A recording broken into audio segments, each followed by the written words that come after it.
sleep here, so we're just gonna keep this express train running. Next we have Jeff Pitman, Senior Staff Engineering Manager at Google Translate. Wave your hands, everyone, if you've ever used Google Translate in simultaneous speech. Okay, we have, it's picking up. All right, I think in some way or form, most of us have. Take it away, Jeff.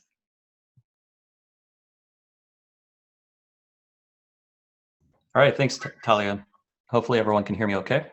Yes. Let me get the presentation up.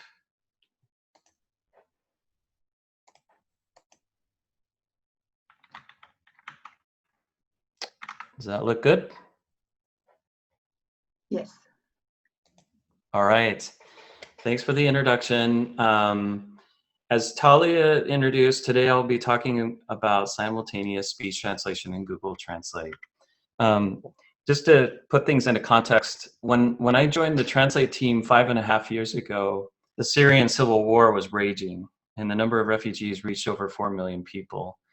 These refugees immigrated to many different countries, and during this time, we heard many stories about how Google Translate was used in refugee camps or used to help people get settled in their host countries. One story in particular has been really an inspiration to me. A boy named Hamoudi fled with his family to Canada. He and his sister used Translate's speech translation to gain more confidence as they learned English. Stories like this give me strong motivation to solve these hard problems that will benefit people just like Hamoudi. In today's talk, I will be covering 5 key areas. First, I'll give a brief overview of how our speech translation feature has evolved over the years. Second, I'll talk about the challenge of long-form audio input, especially in difficult production settings. Third, I'll talk about streaming translations and some of the trade-offs we had to make. Fourth, I'll talk about streaming text-to-speech and some of its challenges. And finally, in putting it all together, we'll discuss how we evaluated the feature, and then I'll show what it looks like in the product. Okay, let's take a look at the work we've done prior to simultaneous speech translation. In 2011, we launched an initial form of conversational turn-taking.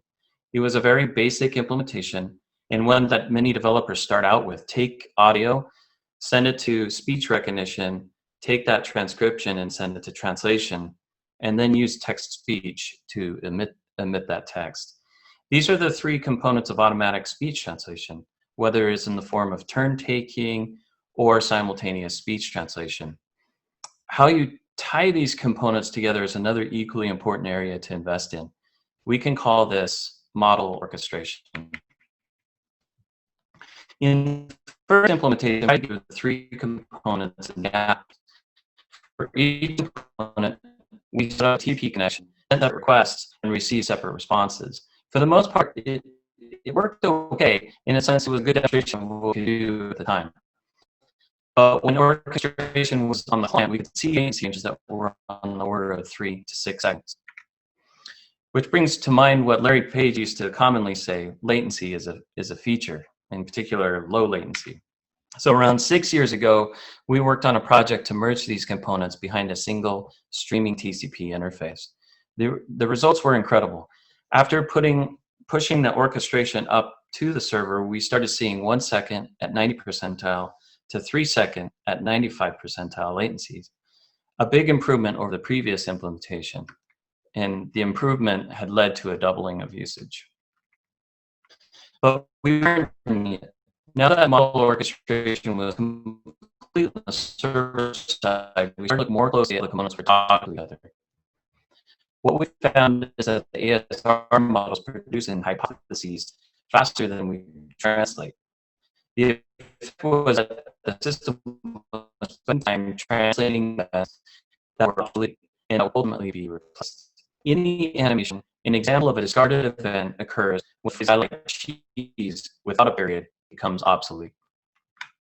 By discarding these obsolete events, we further improved latencies to 500 milliseconds at 90 percentile and 950 milliseconds at 95 percentile, a speed up that led to a smoother experience on the client and led to increases in the usage of feature. Let's talk about user experience next.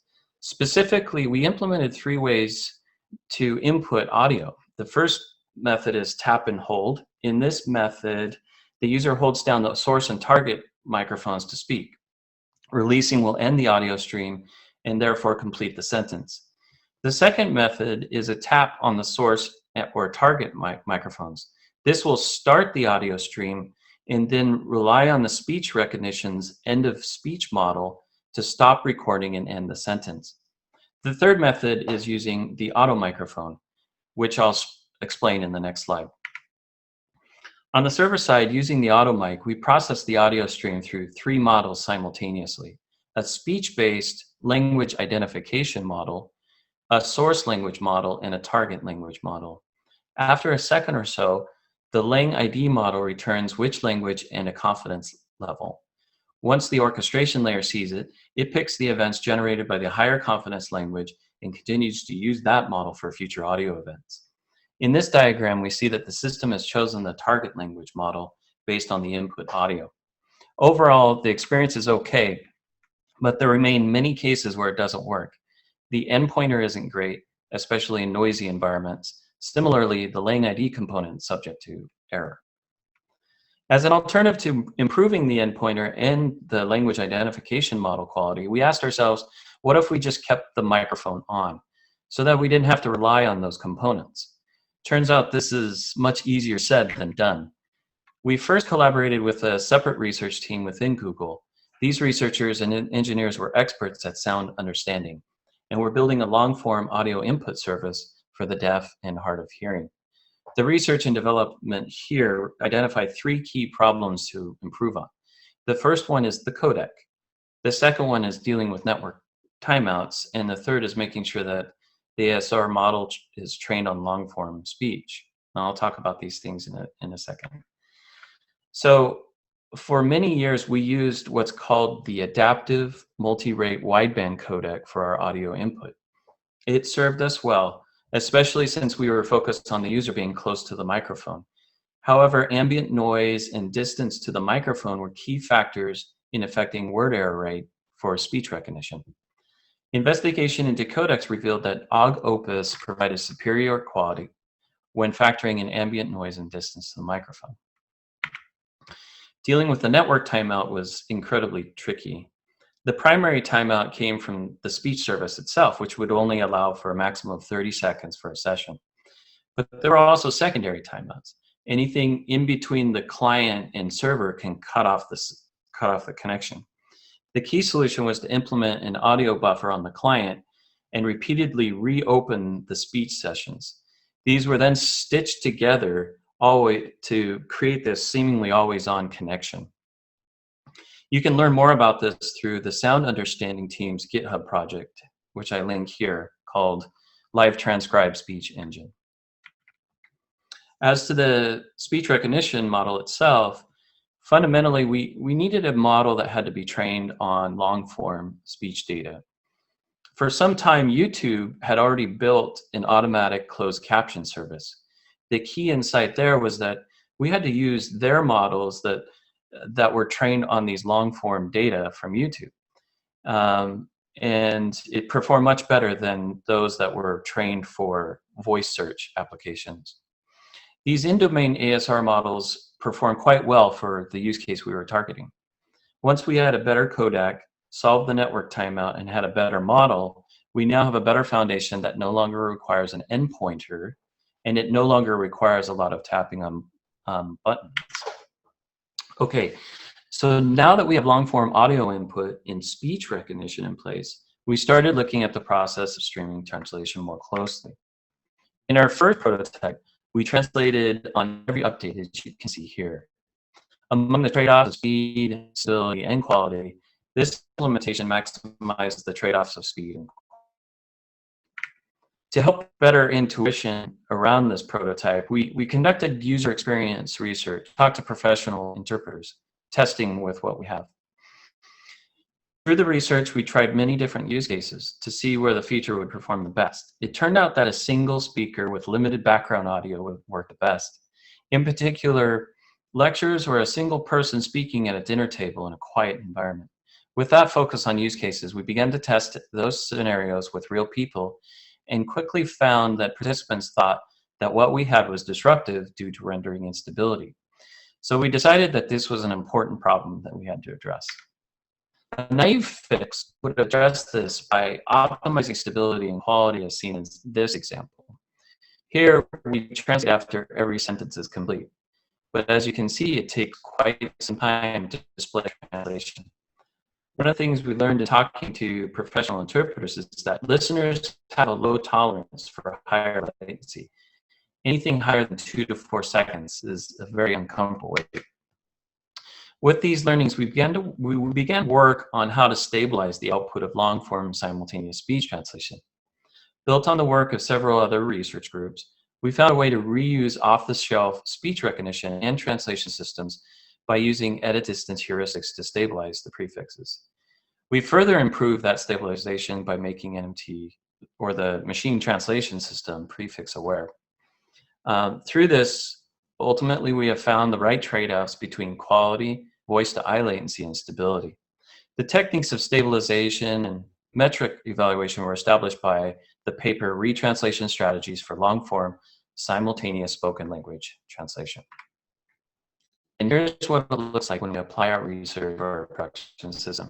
As you can see here, the output text commits to a particular prefix early on and remains committed for the rest of the phrase. For many language pairs, we have found an excellent trade-off between quality, voice-to-eye latency, and stability. This slide compares the 3 approaches. At the top, you'll notice flickering. The word when and if are going back and forth. And that one is optimized for speed and quality. The middle optimizes for stability and quality. As you can see, it takes a long time for a sentence to show up. And at the bottom, a new approach finds a balance between all 3 of these concerns. Before moving on to text-to-speech and putting it all together, I want to point out another crucial technology that we had to implement for successful streaming translation, and that's unspoken punctuation. Examples here show how adding proper punctuation can change the overall meaning of the phrase. In the first one, let us see grandma, it's the meaning of wanting to see grandma, the Chinese translation. In the second, let us see grandma, it has the meaning of addressing the speaker's grandma and then the desire to verify some. The Chinese translation conveys this meaning similar. In our current implementation, we used a text-based recurrent neural network in post-processing. Turning this on allows us to increase quality. Some earlier analysis showed about an 8 blue point headroom in improving punctuation. Most recent evaluations capture about 3 blue points of quality improvement. So more research needs to happen to keep improving the quality here. Now on to text-to-speech. Coming to the architecture of streaming speech translation. As audio is streaming in, we need to find the appropriate commit point to determine when to send text to TTS. This typically aligns with terminal punctuation or period. In animation, you can see partial results queue and waiting for that terminal punctuation before passing on to TTS. Let's consider the goals that we want to achieve for text-to-speech. The first is voice-to-ear latency. We want to make sure that the utterances from TTS are manner. As we discussed earlier, a listener is expecting to hear that TTS as soon as they hear the source speaker speaking. And the second goal here is, good prosody. Prosody means the rhythm and the sound produced is and how natural it sounds. And typically this is evaluated through humans to produce some kind of mean opinion score about it. And then a third sort of longer term, and I'll talk about this in a second, a longer term goal would be like, could we do this without a visual interface? With respect to voice-to-ear latency, there are a few challenges that increase the latency. The first one is the slow finality of speech recognition. It leads to higher sentence segmentation. So to solve this problem, we had to tune the system to finalize results in a way that we needed. In some cases, we weren't able to tune for certain languages, And so we haven't launched those languages yet. And the problem gets worse if we're using models, as I discussed earlier, it gets worse with models not trained for long-form data. Another aspect of latency is the TTS speed. In our implementation, we provided an explicit control in the user interface so the listener can adjust the speed dynamically.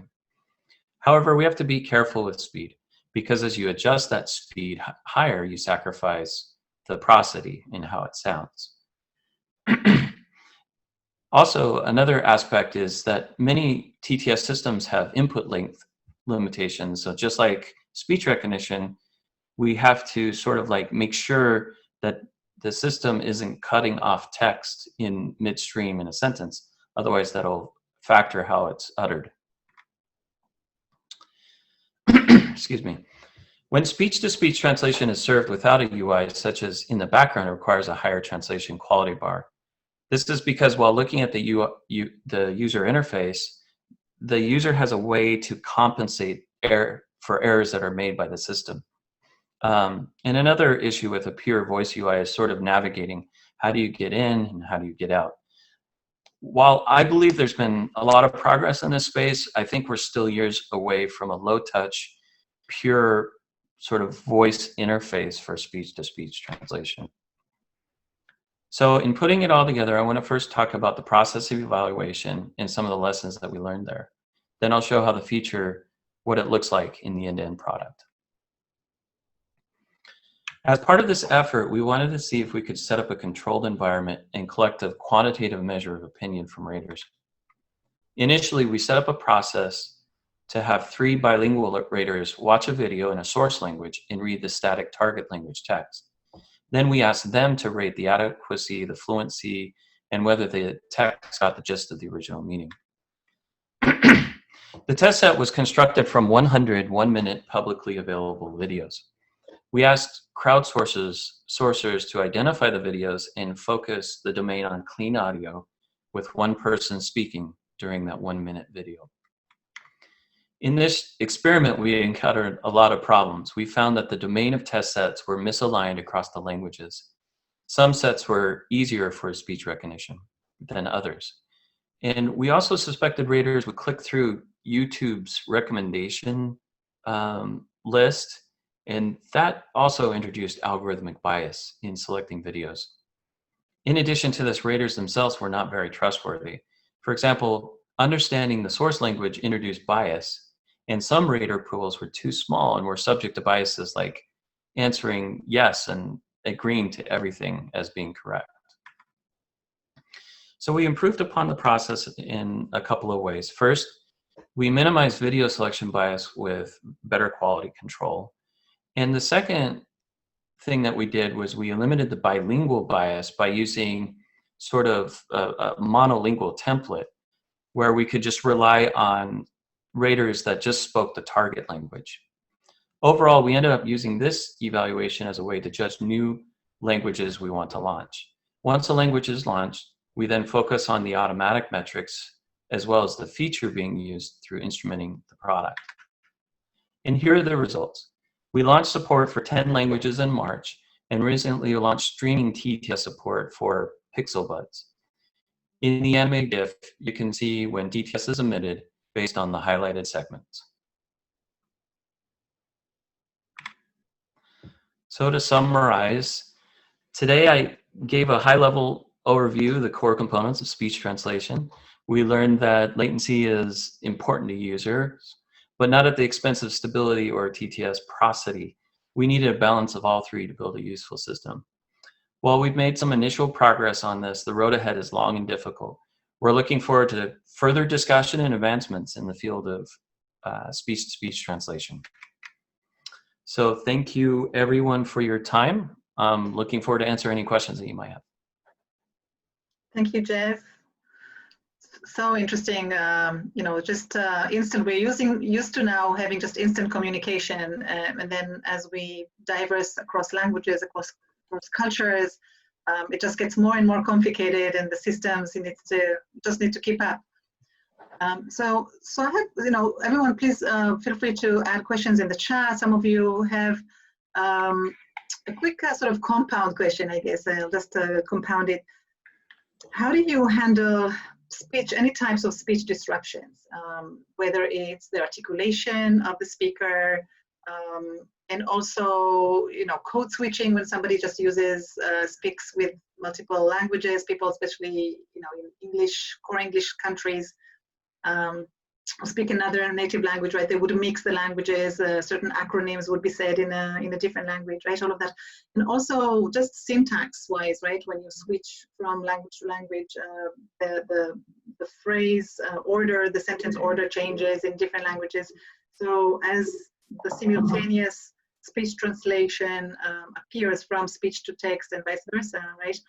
How does that then seamlessly, because it happens like interpretation in real time, Yeah. how does that, right, offset, or really kind of think about the end of the sentence and digest everything and spit it out holistically? Yeah, so these are definitely interesting ongoing research topics and things that we don't perform very well right now. But these are definitely topics that we're super interested in. The first one you talked about is we call it disfluency.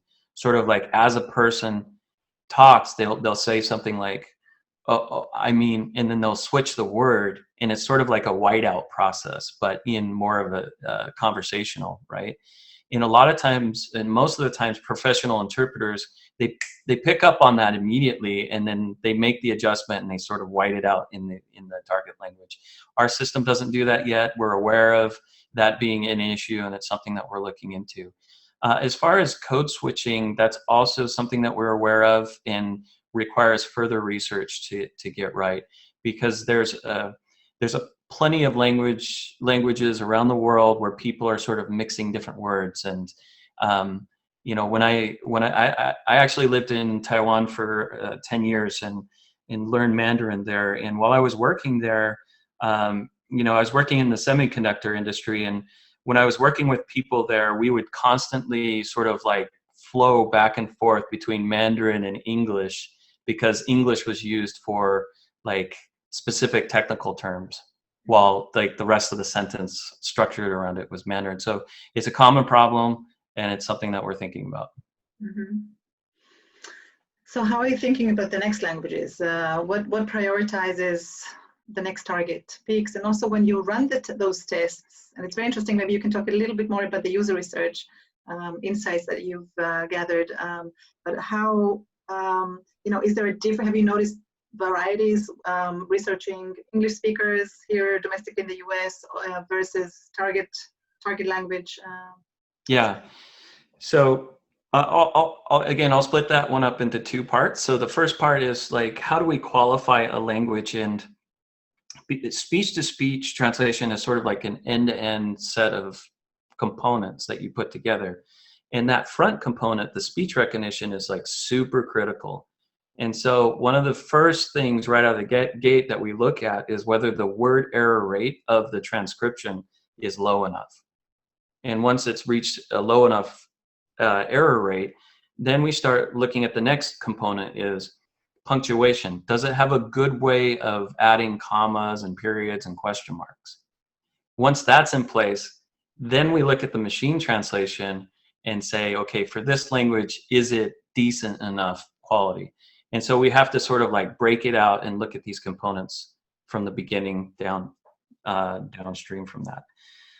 The second part is, yes, like specifically, I'll talk about raters again, in how we sent these things out for evaluation. There were different cultural biases and differences. Some cultures are very picky about how the translation comes out, and they bias very negatively in the rating. Some cultures are very lenient, and all of a sudden it's like everything is right, and we look at that and we're like, that can't be possible.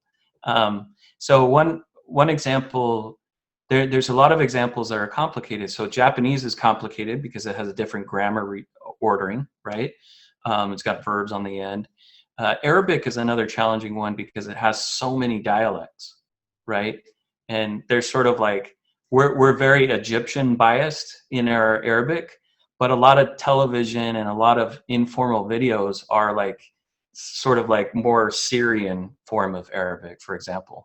And so we definitely run into these kind of issues as well for dialects across languages.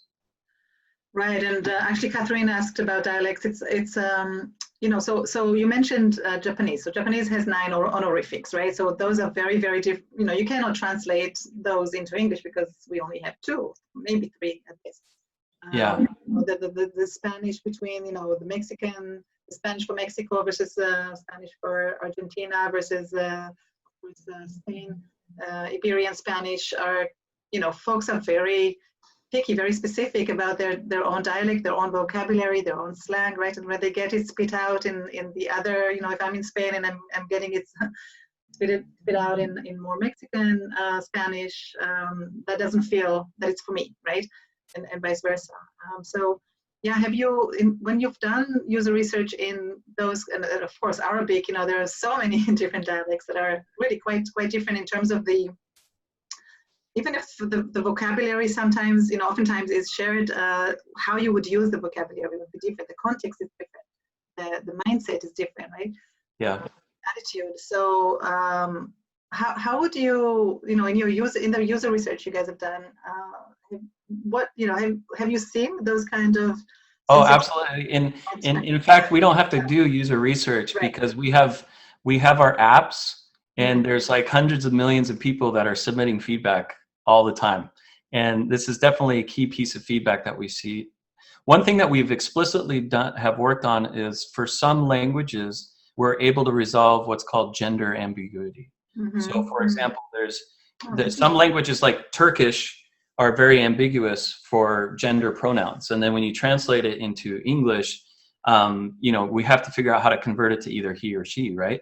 And it's a very complex problem, and we've applied solutions that are solutions we think can be used for both honorifics. So if we want to have some way to be more formal versus informal, and it is also a possible mechanism that we could use for regionalizing the translation based on like the dialect that they prefer.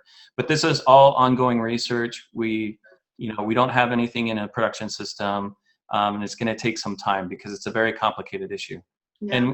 And we recognize that. I mean, there's, you know, Taiwan has a very, very specific form of Mandarin has different vocabulary difference with mainland, and it's a problem that we're acutely aware of, but it's very hard work. The switches between simplified traditional Chinese and all of that, yeah. Even like vocabulary differences. Okay, so. in the spoken languages. And also, so do you apply then, for example, I'm just curious because my native language is Hebrew, and the way we solve it, you know, is obviously languages that have issues, their users are more flexible because they know to expect issues, right? But you know, we kind of do the hyphen thing, right? Or not the hyphen, the backslash, right? And gender transmits also to singular plural, right? Yeah. And in terms of numerics in Eastern European languages, in Czech and other languages in Eastern Europe, you know, of course, the you know, many more pluralism, right? Conjugation of the verbs, right, and all of that.